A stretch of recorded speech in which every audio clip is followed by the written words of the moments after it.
नमस्कार दोस्तों, स्वागत है आपका एक और कहानी में। दोस्तों, यह कहानी उत्तराखंड के एक छोटे से गांव मलाना की है। यह गांव घने जंगलों के बीच बसा था और इसकी सीमा तक पहुंचने के लिए लोग कभी कभी रास्ता भटक जाते थे। गांव के लोग सीधे साधे थे, लेकिन इस गांव की एक अजीब बात यह थी कि शाम होते ही लोग अपने घरों में बंद हो जाते थे और रात को बाहर जाने की कोई हिम्मत नहीं करता था। कहा जाता था कि इस गांव में आत्माओं का वास है और रात को कोई भी बाहर निकले तो उसे अनहोनी का सामना करना पड़ता था। दोस्तों, गांव के बुजुर्ग कहते थे कि बहुत पहले यहाँ एक भयानक घटना घटी थी। करीब 100 साल पहले इस गांव में एक बहुत ही शक्तिशाली तांत्रिक आया था। उसने अपने गांव में अनुष्ठानों के लिए एक छोटा आश्रम बना लिया। तांत्रिक की शक्ति इतनी बढ़ गई कि वह किसी भी व्यक्ति की आत्मा को काबू कर सकता था। वह अपने काले जादू से लोगों को अपने वश में कर लेता और उन्हें अपनी इच्छाओं का गुलाम बना लेता था। लेकिन एक दिन उसकी शक्ति से डरकर गांव वालों ने उसे गांव से बाहर निकाल दिया। तांत्रिक ने जाते जाते गांव पर श्राप दे दिया कि जो भी इस गांव में रात को बाहर निकलेगा उसे कभी चैन से सोने को नहीं मिलेगा। दोस्तों, कहानी की शुरुआत होती है रोहित और उसकी पत्नी नेहा से, जो शहर के भीड़ भाड़ से दूर एक शांत जगह की तलाश में थे।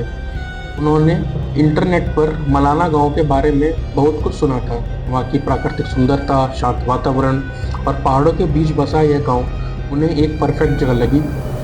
एक हफ्ते की छुट्टियां मनाने का निर्णय लेते हुए वे उत्साहित होकर वहां पहुंचे। जब वे गांव पहुंचे तो उन्हें वहां की शांति और स्वच्छ हवा ने मंत्रमुग्ध कर दिया। गांव के लोग उन्हें काफ़ी सरल और दोस्ताना लगे। रोहित और नेहा ने महसूस किया कि यहाँ का जीवन शहर की भागदौड़ से बिल्कुल अलग था। यहाँ कोई जल्दबाजी नहीं थी। लोग धीमे धीमे अपने कामों में लगे रहते थे और प्रकृति की गोद में शांतिपूर्वक जीवन बिता रहे थे। हालांकि शाम होते ही माहौल में एक अजीब सा बदलाव आने लगा। जैसे ही सूरज डूबने लगा, गांव की गलियां खाली हो गई। जो लोग दिन में खेतों या अपने छोटे छोटे कामों में व्यस्त थे, वे अचानक से अपने घरों में बंद हो गए। सड़कें सुनसान हो गई और एक रहस्यमय सन्नाटा गांव पर छा गया। रोहित और नेहा ने यह सब देखा, लेकिन इसे अपनी ओर से नज़रअंदाज कर दिया। उन्होंने सोचा कि शायद यह पहाड़ी गांव का सामान्य रवैया है। शाम होते ही लोग अपने अपने घरों में आराम करने चले जाते होंगे। उन्होंने यह मान लिया कि शायद गांव की संस्कृति ही ऐसी है और शहर के शोरगुल के बाद यह शांति उन्हें अच्छी भी लग रही थी। वे अपने गेस्ट हाउस में जाकर रात के खाने की तैयारी करने लगे, लेकिन नेहा के मन में बार बार यह ख्याल आता कि आखिर क्यों यहाँ के लोग शाम होते ही इतनी जल्दी अपने घरों में बंद हो जाते हैं। ऐसा क्या था इस गांव में जो इस समय के बाद कोई बाहर नहीं निकलता था। रोहित ने भी यह महसूस किया, लेकिन उसने नेहा को दिलासा देते हुए कहा, शायद यहाँ के लोग दिन भर काम करते हैं और रात में जल्दी सो जाते हैं। रोहित ने नेहा से कहा, तुम ज़्यादा सोचो मत, चलो डिनर करते हैं। लेकिन दोनों के मन में एक अनकहा सवाल घूम रहा था। क्या यह गांव वाकई उतना शांतिपूर्ण था जितना दिखता था, या इसके पीछे कोई अंधेरी सच्चाई छिपी हुई थी। अगली सुबह जब वे लोग गांव की ओर टहलने निकले तो उन्होंने वहां की प्राकृतिक सुंदरता का आनंद लिया। घने जंगल, ऊंचे पहाड़ और बीच में बहती छोटी सी नदी, यह सब किसी स्वर्ग से कम नहीं लग रहा था। लेकिन गांव वालों की उदास आंखें और उनके चेहरे पर छाए साए ने उन्हें बेचैन कर दिया। ऐसे करते करते एक दिन बीत गया। अगले दिन बीता, दूसरी रात आई। जब दोनों डिनर करने बैठे थे तो अचानक दरवाजे पर दस्तक हुई। रोहित ने दरवाज़ा खोला, लेकिन बाहर कोई नहीं था। गांव के सन्नाटे में वह कुछ पल खड़ा रहा। चारों ओर अंधकार छाया हुआ था और हल्की हवा पेड़ों को हिला रही थी। उसने सोचा कि शायद यह उसका वहम है। कुछ देर बाद फिर से दस्तक हुई। इस बार दस्तक पहले से ज़्यादा जोरदार और तीव्र थी। जैसे कोई दरवाजा तोड़ने की कोशिश कर रहा हो। रोहित थोड़ा चौंक गए, लेकिन फिर भी उन्होंने इसे हल्के में लिया। उन्होंने सोचा कि शायद गांव के बच्चे कुछ शरारत कर रहे होंगे। लेकिन इस बार जब उन्होंने बाहर कदम रखा, उन्हें महसूस हुआ कि आसपास की हवा में एक अजीब सी ठंडक थी। ऐसा लग रहा था जैसे अचानक तापमान गिर गया हो। हवा में एक रहस्यमयी सनसनाहट थी। वह चारों ओर देखने लगे, लेकिन कहीं कोई नजर नहीं आया। अचानक उन्हें अपने पीछे किसी के होने का एहसास हुआ, जैसे कि कोई उनके पीछे खड़ा हो। उन्होंने पीछे मुड़कर देखा, लेकिन वहाँ कोई नहीं था। फिर भी उन्हें लगा कि कोई अदृश्य शक्ति उन्हें लगातार घूर रही है। उनके शरीर में एक अजीब सी सिरहन दौड़ गई। ऐसा लग रहा था जैसे हवा में कोई छाया उनके चारों ओर मंडरा रही हो, लेकिन उसे देख पाना असंभव था। इस घटना के बाद रोहित का दिल तेजी से धड़कने लगा। उन्होंने अंदर आकर दरवाजा बंद कर लिया, लेकिन उनके मन में सवाल उमड़ने लगे। कुछ तो गड़बड़ थी, यह साफ था। उन्होंने नेहा से कहा, वह सब ठीक नहीं है, हमें किसी से बात करनी चाहिए। अगली सुबह रोहित गांव के मुखिया के पास गए और उनसे इस घटना का जिक्र किया। मुखिया ने गंभीरता से उनकी बात सुनी और कहा, बेटा, इस गांव में रात को बाहर निकलना बेहद खतरनाक है। यहाँ कई सालों से अजीब घटनाएं हो रही हैं और जो भी रात को बाहर निकला वह वापस नहीं लौटा। यह सुनकर रोहित का दिल जोर जोर से धड़कने लगा। मुखिया ने उन्हें गांव की एक बुजुर्ग महिला से मिलने की सलाह दी, जो इस गांव के इतिहास और रहस्यों से अच्छी तरह वाकिफ थी। जब वे उस बुजुर्ग महिला के पास पहुंचे, तो उसने एक गंभीर आवाज में कहा, इस गांव में एक श्रापित आत्मा का वास है। वह आत्मा उस तांत्रिक की है जिसे सालों पहले गांव वालों ने यहाँ से निकाला था। उसने गांव पर श्राप दिया था कि जो भी रात में बाहर निकलेगा उसे कभी चैन नहीं मिलेगा। वह आत्मा हर रात बाहर भटकती है और जो भी उसकी निगाहों में आता है वह उसकी गिरफ्त में फंस जाता है। बुजुर्ग महिला ने रोहित को चेतावनी दी, तुम लोग बाहरी हो, तुम्हें यहाँ की इन बातों पर यकीन नहीं होगा, लेकिन हम गांव वाले इस सच से वाकिफ हैं। अगर तुमने रात में बाहर कदम रखा तो वह आत्मा तुम्हारे पीछे भी लग सकती है। रोहित इस सब पर विश्वास नहीं कर पा रहे थे, लेकिन पिछली रात की घटना ने उनके मन में एक डर बिठा दिया था। उन्होंने नेहा को सब कुछ बताया और दोनों ने फैसला किया कि अब रात को वे बिल्कुल भी बाहर नहीं निकलेंगे। लेकिन रोहित के मन में एक सवाल बार बार उठ रहा था, क्या यह सब सच में एक श्राप था या फिर यह सिर्फ गांव की अंधविश्वास भरी कहानियां थी। लेकिन अब सवाल यह था कि वह आत्मा कौन थी और वह क्यों उन दोनों पर नज़र रख रही थी। दोस्तों, तीसरी रात की बात है जब रोहित और नेहा दिन भर की थकान के बाद सोने की कोशिश कर रहे थे। कमरे में एक अजीब सा सन्नाटा पसरा हुआ था। तभी अचानक नेहा को किसी के सिसकने की आवाज़ सुनाई दी, मानो कोई महिला बेहद दर्द में रो रही हो। उसने एकदम चौकन्नी होकर कान लगाए और आवाज़ स्पष्ट हो गई। नेहा ने तुरंत रोहित को जगाया, लेकिन वह गहरी नींद में था और कुछ भी सुन नहीं पा रहा था। नेहा थोड़ी असमंजस में थी, लेकिन उसने इसे अपना वहम मानकर नज़रअंदाज किया। कुछ ही पलों बाद कमरे की खिड़की, जो अच्छी तरह बंद थी, अचानक जोर से खुल गई। एक ठंडी हवा, कटीली हवा का झोंका, तेज झोंका जिसे कहना चाहिए, कमरे में घुस आया। नेहा के शरीर में ठंड की एक लहर दौड़ गई। हवा के साथ ही उसे ऐसा महसूस होने लगा कि कमरे में कोई अदृश्य उपस्थिति है। वह सतर्क हो गई और उसकी सांसें तेज हो गई। फिर एक भयानक एहसास हुआ। नेहा को लगा कि कोई अदृश्य शक्ति धीरे धीरे उसके शरीर को जकड़ रही है। उसकी हर नस में एक अजीब सी बेचैनी फैलने लगी। उसने रोहित को जगाने के लिए पूरी ताकत से आवाज़ दी, लेकिन उसकी आवाज़ मानो गले में ही घुटकर रह गई है। रोहित बिस्तर पर बेसुध पड़ा रहा, मानो किसी ने उसकी चेतना को दबा दिया हो। नेहा ने पूरी ताकत से चिल्लाने की कोशिश की, लेकिन वह शब्दों को बाहर नहीं निकाल पा रही थी। ऐसा लग रहा था जैसे कोई अदृश्य हाथ उसकी आवाज़ को रोक रहा हो। उसके शरीर पर धीरे धीरे दबाव बढ़ता गया, जैसे कोई उसे अंदर से निचोड़ रहा हो। उसकी आंखों में डर का साया फैल गया था। कुछ देर तक यह खौफनाक अनुभव चलता रहा और फिर अचानक सब कुछ शांत हो गया। हवा थम गई, खिड़की बंद हो गई और कमरे में एक अजीब सी चुप्पी छा गई। नेहा घबराई हुई पसीने से लथपथ उठी। उसने सोचा कि शायद यह कोई बुरा सपना था, लेकिन उसका दिल यह मानने को तैयार नहीं था। अगले दिन जब उसने गांव की बुजुर्ग महिला से इस घटना का जिक्र किया तो महिला की आंखों में डर की परछाई उभर आई। उसने कहा, यह सपना नहीं था बेटी, यह आत्मा का प्रकोप था। तुमने उसे महसूस किया है।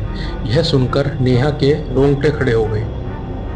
हर रात जैसे जैसे अंधेरा गहराता गया, गांव में अजीबोगरीब घटनाएं बढ़ने लगी।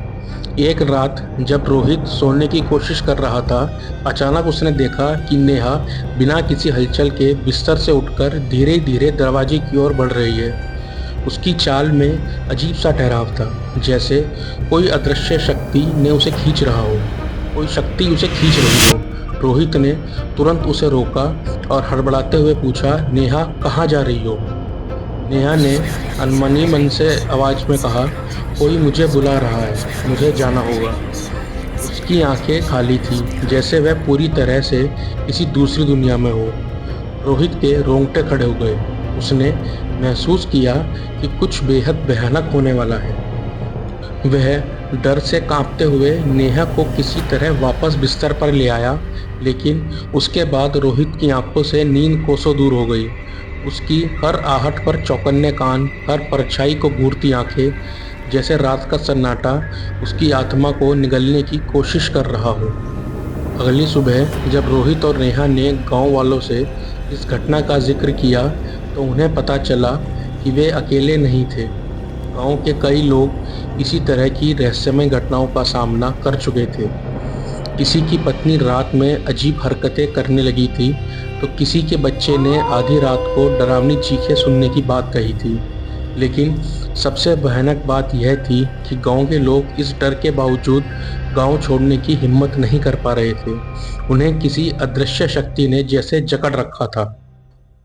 गांव के पुजारी ने रोहित और नेहा को पास बुलाया और धीमी आवाज में कहा, यह गांव श्रापित है। तांत्रिक की आत्मा यहाँ भटक रही है और वह लोगों की आत्माओं को अपने वश में करने की कोशिश कर रही है। अगर इसे न रोका गया तो पूरे गांव पर अंधकार छा जाएगा। पुजारी की बात सुनकर रोहित और नेहा के दिलों में दहशत और भी बढ़ गई, मानो वे एक अजीब और भयावह जाल में फंस चुके हों, जिससे निकल पाना अब असंभव था। आखिरकार एक अंधेरी रात थी और कमरे में एक अजीब सा सन्नाटा पसरा हुआ था।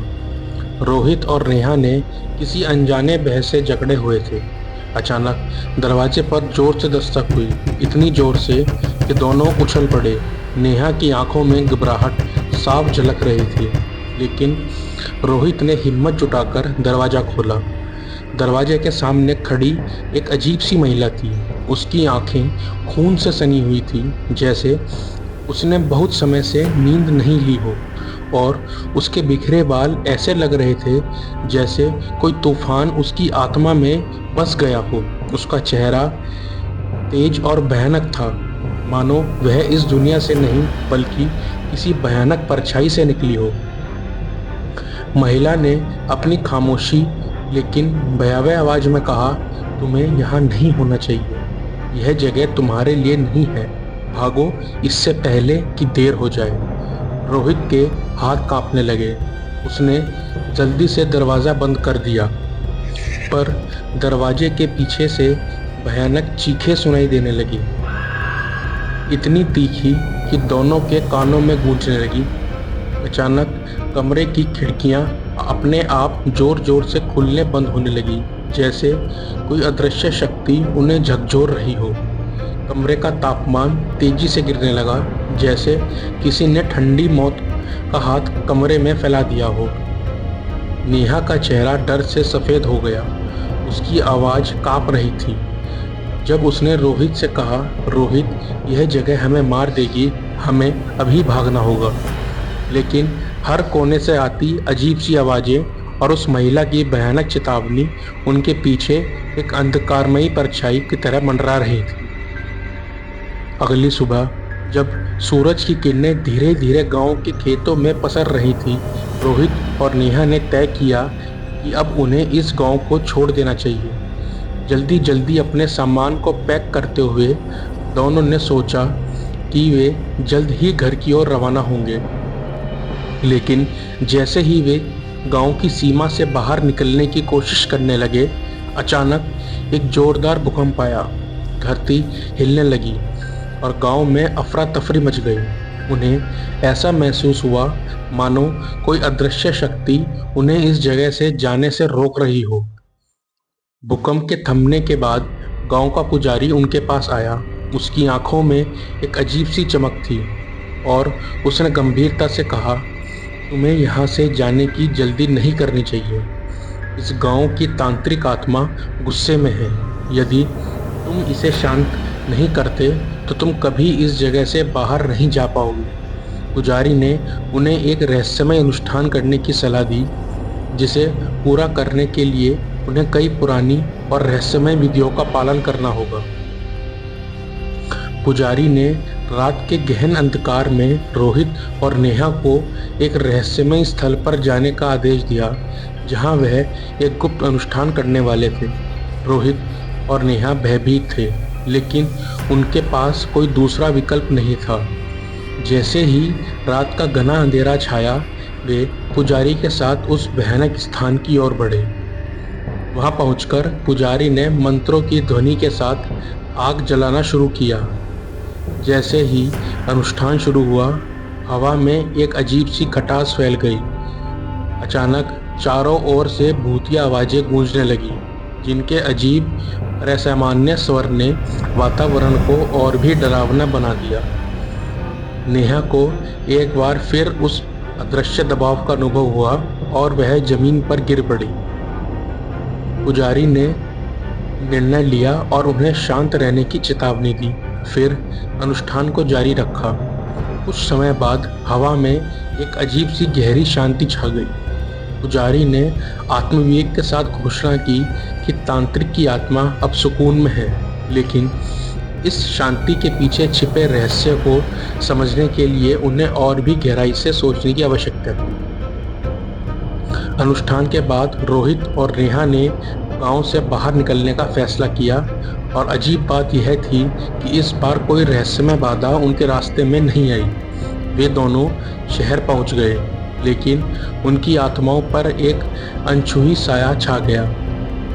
क्या जो उन्होंने अनुभव किया वह सच था या बस एक बुरा सपना? गांव के लोग अब सामान्य नजर आ रहे थे, लेकिन गांव का रहस्य जैसे एक छायादार रहस्य बनकर रह गया, जो उनके दिलों में गहराई से छुपा था। तो दोस्तों, आज की कहानी में इतना ही। आपको आज की कहानी कैसी लगी हमें कमेंट करके ज़रूर बताएं और चैनल को सब्सक्राइब करें ऐसे ही मनोरंजक कहानियों के लिए। धन्यवाद।